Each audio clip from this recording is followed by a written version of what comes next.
الحمد لله على إحسانه والشكر له على توفيقه وامتنانه وأشهد أن لا إله إلا الله وحده لا شريك له تعظيما لشأنه وأشهد أن محمدا عبده ورسوله الداعي إلى رضوانه صلى الله عليه وعلى آله وأصحابه وسلم تسليما كثيرا إلى يوم الدين يا أيها الذين آمنوا اتقوا الله حق تقاته ولا تموتن إلا وأنتم مسلمون.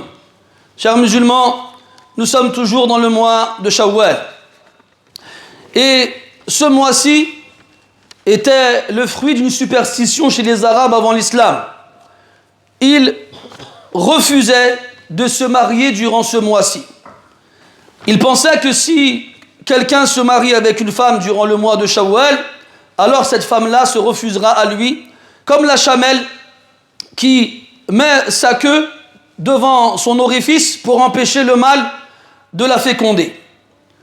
Et pourquoi est-ce que les Arabes pensaient cela? Pour plusieurs raisons qui ont été évoquées par les savants. Certains ont dit que ça vient du verbe shala, qui est l'origine du mot shawwal, qui veut dire se lever, s'enlever. Et donc ils pensaient que ce mariage ne tiendrait pas. Il se leverait, il s'enlèverait. Ou qu'il ne finirait pas, qu'il ne tiendrait pas longtemps. Il y a d'autres historiens qui disent qu'à une époque lointaine, il y a une peste qui s'est déclarée au mois de Shawwal. Alors ils refusaient de se marier durant ce mois-ci en rapport à cet événement-là. D'autres disent que si on se marie au mois de Shawwal, eh bien, ils pensaient que la haine allait s'installer entre l'homme et sa femme et l'amour ne prendrait pas place entre eux.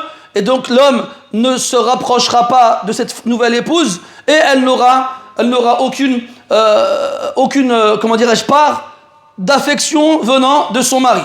Donc tout ça, bien entendu, ce sont des superstitions qui datent de l'époque anté-islamique, celle dans laquelle les Arabes ont vécu avant que le Coran ne soit révélé et avant que le prophète sallallahu alayhi wa sallam ne soit envoyé. Et le prophète alayhi salatu wa sallam, lorsqu'il voyait chez les Arabes des traditions mauvaises, des superstitions qui doivent être éradiquées, alors il les supprimait en les appliquant, pour montrer aux gens qu'il n'y avait rien à craindre à ce sujet-là. Et c'est pour ça que le prophète alayhi salatu wassalam a épousé Aïcha radiyallahu anha au mois de Shawwal. Et Aïcha radiyallahu anha se vantait d'avoir eu ce privilège d'avoir été épousée par le prophète alayhi salatu wassalam durant ce mois-ci. Elle disait, le prophète m'a épousé au mois de Shawwal et a consommé le mariage au mois de Shawwal.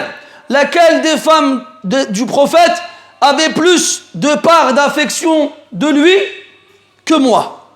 Donc elle a montré que le fait qu'elle se soit mariée au mois de Shawwal avec le prophète n'a pas empêché le prophète d'avoir de l'affection, de l'amour envers elle. Bien au contraire, c'était celle qu'il aimait le plus, alayhi salatu wassalam. Et Aïcha par la suite, radiyallahu anha, lorsque les femmes de sa famille étaient demandées en mariage, alors elle demandait à ce que le mariage ait lieu durant le mois de Shawwal pour continuer sur cette voie qui est la tradition du prophète alayhi as-salatu wassalam. Et Allah nous dit dans le Coran, laqad kana lakum fi rasulillahi uswatun hasana. Il y a pour vous dans le messager d'Allah un merveilleux exemple pour celui qui espère en Allah et au jour dernier. Chers musulmans, le prophète alayhi salatu wassalam nous dit, et là il s'adresse aux responsables légaux des musulmanes, leurs tuteurs, ceux qui vont les marier, il leur dit, إِذَا جَاءَكُمْ مَنْ تَرْضَوْنَ دِينَهُ وَخُلُقَهُ فَزَوِّجُوهُ. Lorsque vient à vous ceux dont vous agréez la pratique religieuse et le comportement, dans le but d'épouser vos filles ou vos sœurs ou les femmes qui sont sous votre tutelle, alors mariez-les. Mariez-les. Et dans le Coran, Allah tabaraka wa ta'ala dit وَأَنْكِحُوا الْأَيَامَ مِنْكُمْ وَالصَّالِحِينَ مِنْ عِبَادِكُمْ وَإِمَائِكُمْ. Mariez les célibataires parmi vos esclaves, hommes et femmes, qui sont vertueux. Et pourquoi dans le verset Allah il a fait référence aux esclaves? Car ils sont sous la tutelle de leur propriétaire. Et de la même façon, les femmes qui sont sous la tutelle de leur père ou de leurs tuteurs légaux. Donc, dans ce verset et dans ce hadith, nous avons un ordre clair de marier les personnes qui sont vertueuses, qui sont connues pour leur bon comportement et qui ont besoin de se marier et qui a plus besoin de se marier que les jeunes. Et auparavant, les vertueux, les pieux de notre communauté, lorsque leur fille était en âge de se marier, ils n'attendaient pas que quelqu'un vienne frapper à leur porte pour leur dire « je viens demander ta fille en mariage ». C'est eux qui allaient voir des personnes pieuses qu'ils connaissaient et ils leur proposaient en mariage leur fille. On a cet exemple dans le Coran, lorsque Moussa alayhi salam a fui l'Égypte et qu'il s'est retrouvé à Médiane. On connaît l'histoire, il y a deux filles qui voulaient donner à boire à leur troupeau et qui attendaient leur tour après des hommes qui se servaient d'un puits. Mais après s'être servis du puits, ils ont pris une grosse pierre et l'ont posée sur le puits pour empêcher les femmes de se servir de l'eau. Moussa alayhi salam, qui était présent, a enlevé la pierre du puits et a donc permis aux deux femmes de se servir de l'eau et d'abreuver leurs bêtes. Les deux femmes retournèrent auprès de leur père et le père a voulu récompenser Moussa pour le service rendu à leur fille. Lorsque Moussa arrive chez cet homme-là, l'homme voit chez Moussa les caractéristiques d'un homme bon pour être le mari d'une de ses filles. Alors qu'est-ce qu'il lui dit? Je veux que tu épouses l'une de mes deux filles. Il lui propose donc en mariage une de ses deux filles. Surtout dans une circonstance, que ce soit en termes de lieu ou de temps, où malheureusement les hommes pieux et vertueux se font rares. Dans la sunna, on a Omar ibn Khattab radiyallahu anhu, dont la fille Hafsa était mariée à un homme qui est mort. Elle était donc veuve. À la fin de son deuil, qu'est-ce que Omar y fait? Il va voir Uthman ibn Affan. Et il lui dit, est-ce que tu serais intéressé par le fait d'épouser Hafsa? Et là, Uthman, il lui dit, je dois réfléchir à ça. Donc Omar, il est resté plusieurs nuits à attendre la réponse de Uthman, puis Uthman est venu le voir et lui a dit qu'il ne pensait pas à se marier actuellement. Alors Omar, qu'est-ce qu'il fait? Il va voir Abu Bakr. Et il lui propose sa fille Hafsa en mariage, comme il l'a fait avec Uthman. Et Abu Bakr, radiyallahu anhu, ne lui a pas répondu. Et l'histoire, elle continue, mais en fait, Uthman et Abu Bakr ont refusé la proposition de Omar parce qu'ils savaient que le prophète avait l'intention d'épouser Hafsa. Et comme le prophète leur a dit de ne pas en parler, alors ils ont gardé le secret. Mais ce qui compte dans l'histoire, la morale pour laquelle on l'a cité, c'est que Omar est parti voir Uthman et est parti voir Abu Bakr en sachant que Abu Bakr est plus âgé que lui. Il est plus âgé que lui, donc forcément que sa fille. Mais ça, c'est un critère qui aujourd'hui ne compte plus dans la balance. Aujourd'hui, les gens préfèrent se marier avec des personnes de leur âge, même si cette personne-là n'a pas les meilleures caractéristiques. Alors que des fois, quelqu'un de plus âgé aura des caractéristiques meilleures que quelqu'un de plus jeune. Mais ça, c'est un autre sujet. Mais dans tous les cas, c'était des choses qui étaient connues. Il y a un autre hadith aussi, où Uthman, radiyallahu anhu, des années plus tard, pendant le pèlerinage, il croise Abdullah ibn Mas'ud qui a vieilli. Alors, ils marchent ensemble à Mina, et il lui dit, est-ce que tu serais intéressé par épouser une jeune fille qui te rappellera ta jeunesse? Et Abdullah, il a dit que ça ne l'intéressait pas. Mais dans tous les cas, on a beaucoup d'exemples de ce genre-là dans lesquels les sahaba radiyallahu anhum et les pieux et les vertueux proposent leurs filles en mariage aux gens qui sont connus pour leur bon comportement et leurs pratiques religieuses. Chose qui aujourd'hui, c'est, je ne vais pas dire complètement, mais quasiment perdue totalement. Quasiment. C'est-à-dire que beaucoup de pères qui ont des filles en âge de se marier ne font rien pour qu'elles se marient. Soit personne ne vient demander leur fille en mariage, ou soit quand on vient demander leur fille en mariage, ils refusent de les marier sans excuse valable.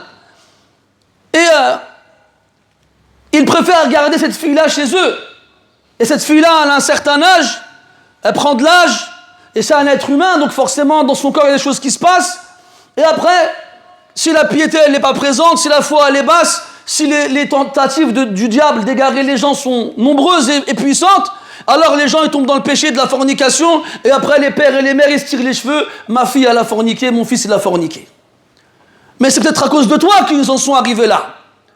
Si tu avais pris les bonnes décisions au bon moment, peut-être qu'Allah t'aurait épargné de cette honte, parce que c'est comme ça que les gens le vivent.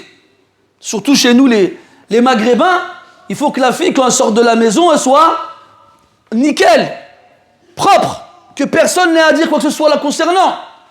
Si jamais les gens ils apprennent que Flana elle a perdu sa virginité dans le haram, ça y est, c'est l'ar wa shanar ala ahliha. Ce sera la honte et le déshonneur pour sa famille jusqu'à la mort. Et plus personne ne voudra se marier avec cette fille-là. Et après, cette fille-là reste chez elle 40 ans, 50 ans, 60 ans. Et même des fois, elles meurent, elles ne se sont jamais mariées, elles n'ont jamais eu d'enfants. Et pareil pour les hommes. Combien d'hommes, alhamdulillah, ils sont pieux, ils ont un bon comportement, ils ont les capacités physiques et financières d'assumer un mariage, mais ils n'arrivent pas à se marier. Si vous saviez, rien que dans cette mosquée, le nombre de fois où des gens viennent me voir en me demandant est-ce qu'il y a des femmes pour le mariage, moi malheureusement je ne peux pas leur répondre, parce qu'il n'y en a pas. Après, entre vous et moi, quelqu'un qui vient me voir, moi je suis dans cette mosquée, je connais les habitués, les fidèles. Même si je ne connais pas leur nom, je ne les connais pas personnellement, je vois leur visage. Je sais qu'ils viennent ici régulièrement. Il y en a, ils arrivent de nulle part. On ne les a jamais vus. Il vient à la mosquée te voir et dit, frère, il vient te voir et te dit, ouais, s'il y a une femme, on veut se marier, je ne te connais pas, moi. Rasul a dit, je ne dois pas seulement connaître ta pratique religieuse et ton comportement, je dois en être satisfait. Comment moi je vais te marier alors que je ne te connais pas? Et là, tu comprends qu'il y a des gens aussi, on a taraf al-mu'akas. On a l'autre extrême. Comme on parle de ces pères qui refusent de marier leurs filles, il y en a d'autres qui les marient au premier venu. Où est-ce qu'il y a un le 93, il est dans 93, quelqu'un frappe à sa porte, يفتح له الباب شكون انت انا فلان ابو فلان je viens de Lyon, je viens de Toulouse, je viens de Marseille. D'accord? Qu'est-ce que tu veux? بغيت نخطب بنتك. منين عرفت بنتي انت؟ Il vient et te dit je viens de demander ta fille en mariage. Mais comment tu connais ma fille? Comment tu sais que ma fille elle existe? Toi tu es à Toulouse, elle est dans 93. Comment ça se fait que tu es venu jusqu'ici? Ouais, je sais pas de musulman entre Toulouse et le 93. La jeb hada wallah. Et lui, مسكين, il est, voilà, ما فهمش هذا السيد هذا, il n'est pas au courant de ce qui se passe. Il dit تفضل, il le fait rentrer chez lui, هاك واحد كاس اتاي, شويه كاوكاو, اش بغيت تزوجها رديها على بركة الله. Et après quelques cacahuètes et quelques verres de thé, ça y est, c'est bon, il s'est marié avec sa fille. Avec un majhoul, quelqu'un que personne ne connaît. يا ليته أتى بشخص يعرفه فيشهد له. C'est seulement cette personne-là, elle était venue avec quelqu'un qu'on connaît nous, pour nous dire, ouais, je le connais, vas-y, tu peux y aller. Non, personne. Et après, on le marie. Et après, quand on apprend que sa fille, elle s'est mariée, je connais, qui s'est marié avec elle, on ne le connaît pas. Quelqu'un le connaît, personne ne le connaît. Et après, qu'est-ce qui se passe? 2 semaines, 3 semaines, 1 mois, 2 mois, t'apprends quoi? Tiens, reprends ta fille, finalement, ça n'a pas matché. Pour reprendre les termes à la mode. C'est un problème, wallah. Wallah, mes frères, que si on voulait parler du mariage, il nous faudrait 10 khotab. Tous les problèmes qui tournent autour du mariage, c'est une catastrophe. Et pendant ce temps-là, on a encore un autre cas. C'est la personne pieuse et vertueuse qui vient frapper chez Flan, il est connu à la mosquée, il est connu dans le quartier. C'est quelqu'un, alhamdoulilah, il est sérieux, il a un bon comportement. Le père, il dit non. ما بغيتكش انت اللي عندك هذه الحياه هذه ها non toi je te veux pas moi je veux pas marier ma fille à un barbu moi je dis je sais pas où faire je sais pas quoi. Oui, il y en a, ils vont pas regarder tu fais combien de prières par jour, ils vont regarder tu fais combien d'heures sup par jour. Et là on va pas regarder ce que tu vas à la mosquée, et là on va regarder ce que tu fais des formations, et là on va pas regarder tu marches combien de pas pour aller à la mosquée, et là on va regarder t'as quoi comme voiture. Et c'est ces critères-là qu'il va regarder pour t'accepter ou te refuser. Et à cause de tout ça, mes frères, qu'est-ce qui se passe? Les gens, ils ne se marient pas. Et ça ne fait que créer des catastrophes. Et c'est là que la menace proférée par le prophète, alayhi salatu wassalam, s'applique. Quand il a dit, si vous ne mariez pas ces gens-là, ces gens dont vous agréez le comportement et la pratique religieuse, il se passera un désordre sur terre. Et une tentation terrible. Bien sûr. Surtout aujourd'hui, surtout dans cette période de l'année où il fait chaud et les femmes elles s'habillent légèrement et que ces hommes-là, ils sont face à ce spectacle terrible et qu'ils n'ont pas une épouse dans le licite qui l'aiderait à baisser son regard et à préserver sa chasteté. Comment faire? Et tout ce mal qui se répand sur terre, eh bien, ces responsables légaux, ces tuteurs en sont responsables. Ils en sont responsables de par leur refus de marier leur fille aux bonnes personnes. Ou bien de par leur refus de marier leur fille tout court. Après, on a des hommes qui ont des filles qui sont pieux, qui sont, alhamdoulilah, aqilin, c'est des gens uqala, des gens qui sont intelligents, raisonnables, ils veulent marier leurs filles. Ils veulent les marier à des pieux. Mais ils viennent te voir et te disent, on ne les connaît pas les gens pieux, on ne sait pas où ils sont. Tu ne sais pas où ils sont? Ah bon? Toi, si tu veux chercher un footballeur, tu vas le chercher où? Dans un stade de foot? Tu vas le chercher dans une boucherie? Si tu veux chercher un plombier, tu vas le chercher où? Dans Internet, dans la catégorie des plombiers. Tu veux de la viande, tu vas la chercher où? Dans un chien boucher? C'est adi. Dites-moi, billah alaykoum, le pieu, tu vas le trouver où? Au marché? Au stade de foot? À la boucherie? Tu vas le trouver à la mosquée. Comme Allah Ta'ala, il l'a décrit dans le Coran. Il a dit à la mosquée, il y a des hommes qui aiment se purifier. À la mosquée, il y a des hommes qui glorifient Allah soir et matin. Des hommes qui ne sont pas distraits par un commerce ou une bonne affaire devant l'accomplissement de la prière ou l'acquittement de l'impôt obligatoire. Des gens à la mosquée qui croient en Allah et au jour dernier, qui font la prière et s'acquittent de l'aumône et qui ne craignent qu'Allah. Ces caractéristiques, mes frères, sont dans le Coran. C'est Allah qui témoigne des gens qui viennent à la mosquée régulièrement de ça. C'est comme ça. Et alhamdoulilah, on en voit à la mosquée grâce à Allah.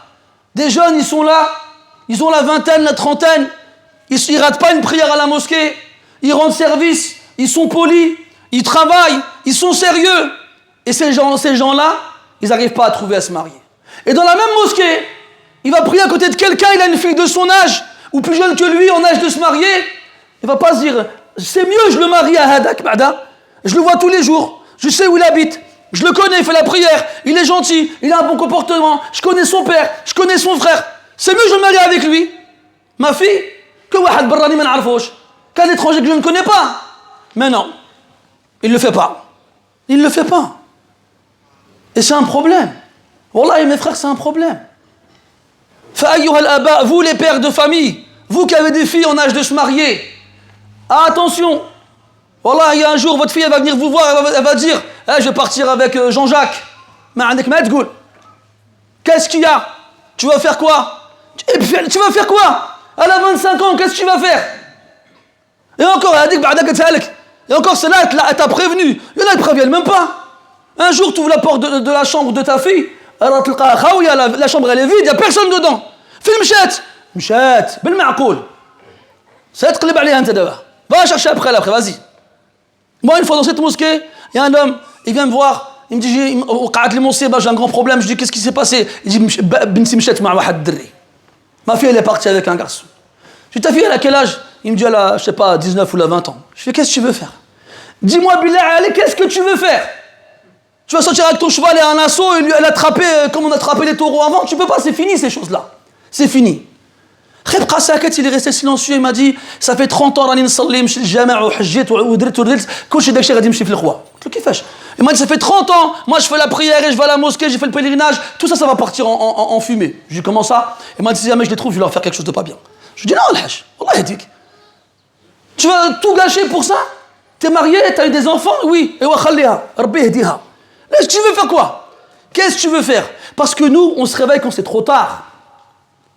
On se réveille quand c'est trop tard. Mais quand elle est petite, adolescente, elle Walid, je vais sortir. C'est la binti, Allah yarda alik. Je vais sortir, vas-y binti, il n'y a pas de problème. Ni lui dit tu vas où? Ni lui dit tu vas avec qui? Ni lui dit tu rentres quand? خليها تعيش في الحرية المطلقة ثم ابكي عليها لما تمشي عليك. C'est ça le problème. Et elle est grandie comme ça. Je vais avec mes copines. On va manger quelque chose. On va regarder un film. Sira ibniti, Allah yarda alik. Je lui dis ça, lui. Il n'a pas rabbi ala tarbiya al-hasana. Il n'a pas donné une bonne éducation. Résultat, elle s'est habituée à ça. Al-hurriya. Et encore ça, c'est quand elle a 13-14 ans, tu te dis je vais sortir. لما تبلغ 18 عام ولا أكثر ما بقاش قاعد تقول لك راني خارجة. Et quand elle arrive à 18 ans et plus, elle ne te le dit même plus. Elle prend ses clés parce qu'elle a une voiture. Allah ya'aoun, et elle part. Et toi, tu t'es comme ça, ajiz, tu peux rien faire, ça fait. Même si elle vit encore chez toi, tu n'as plus aucun pouvoir sur elle. Tu es son responsable légal. C'est tout. C'est tout, plus rien d'autre. Il ne faut pas attendre que ça arrive, mes frères. Ça arrive partout. On vit une époque où ces choses-là, elles arrivent énormément de fois.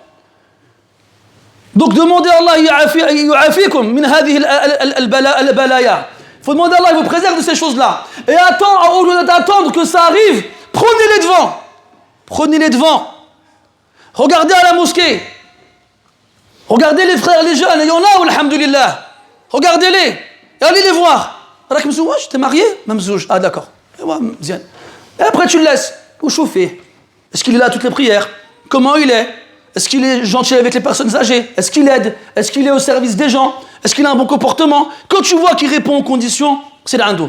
Vous voulez dire, عندي واحد بنت ولا بغيتي تتزوج. وش فيها؟ فيها خير كبير والله. Il y a beaucoup de bien dans le fait d'agir comme ça. Mais qui agit comme ça aujourd'hui, billah alaykoum? Wallah. Un gros problème, wallah. Hatta les femmes, il y a des femmes, elles n'ont pas de tuteur. Elles n'ont pas de tuteur.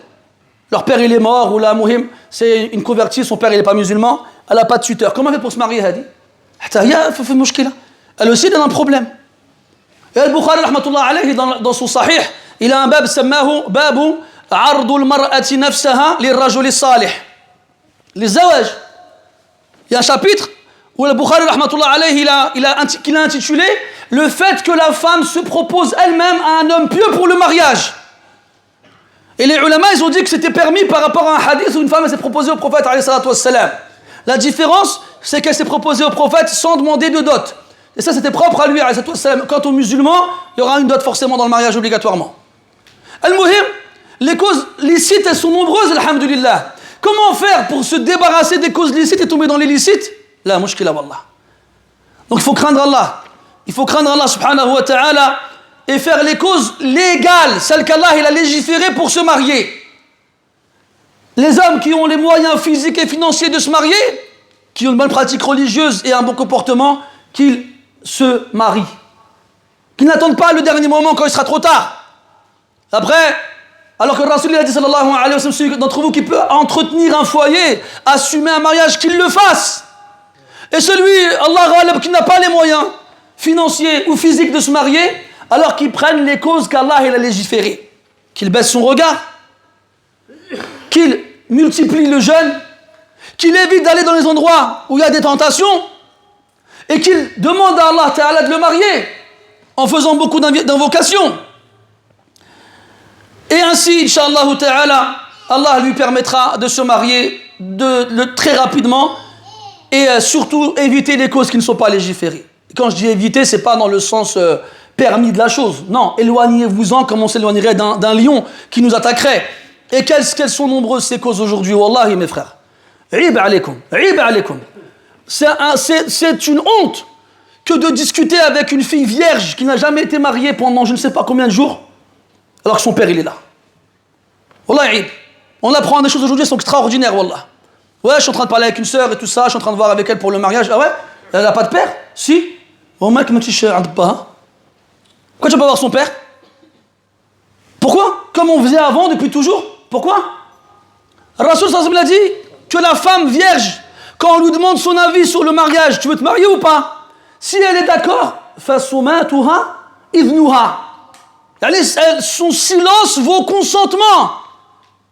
Elle répondait à l'affirmative par l'absence de réponse. Et si elle ne voulait pas, elle disait non clairement. Pourquoi? Parce que bikr, fatatun bikr, تعبر عن رضاها بقول يدل على رغبتها في الجماع وهذا عيب أن تصرح الفتاة برغبتها في الجماع ليبفي وجه أبيها أيكون هذا؟ نعم يكون هذا عند من لا خلق له ولا خلق. Parce que ça ne se fait pas qu'une vierge, une jeune fille qui n'est pas censée avoir connu d'homme, dise à son mari, à son père, yeux dans les yeux, je veux me marier, oui. Parce qu'indirectement, le mariage fait référence au rapport intime et rapport sexuel, et on ne parle pas de rapport sexuel avec son père. La pudeur nous en empêche. Et donc c'est la pudeur qui pousse les filles vierges à ne pas répondre par l'expression de l'affirmation et plutôt de le faire par le silence. Mais aujourd'hui, viens avec lui main dans la main. Ah, le walid جبتك Jean-Jacques غادي نسوج به. مليحة هذه والله. مليحة والله. Ou bien toi, tu es un musulman, machallah, tu suis la sunna, tu es bien, et tu parles avec des femmes sur Internet. C'est معقول هذا? C'est pas معقول. Si cette fille elle parle avec toi, elle a parlé avec d'autres personnes que toi. Pourquoi que toi, Zama? Pourquoi? Il n'y a pas de raison que ce soit que toi, il n'y a pas de raison. Et comme toi, à mon avis, tu n'as pas parlé qu'avec une seule. Fattaqullah, craignez Allah et sachez que celui qui refuse de planter sa graine dans une terre propre et propice, qu'il ne s'étonne pas si cette graine ne donne pas un arbre fruitier et béni. Et ce qui est bâti sur du mauvais sera forcément mauvais. Et Allah ne donnera pas sa bénédiction dans une union qui a été faite de cette façon-là.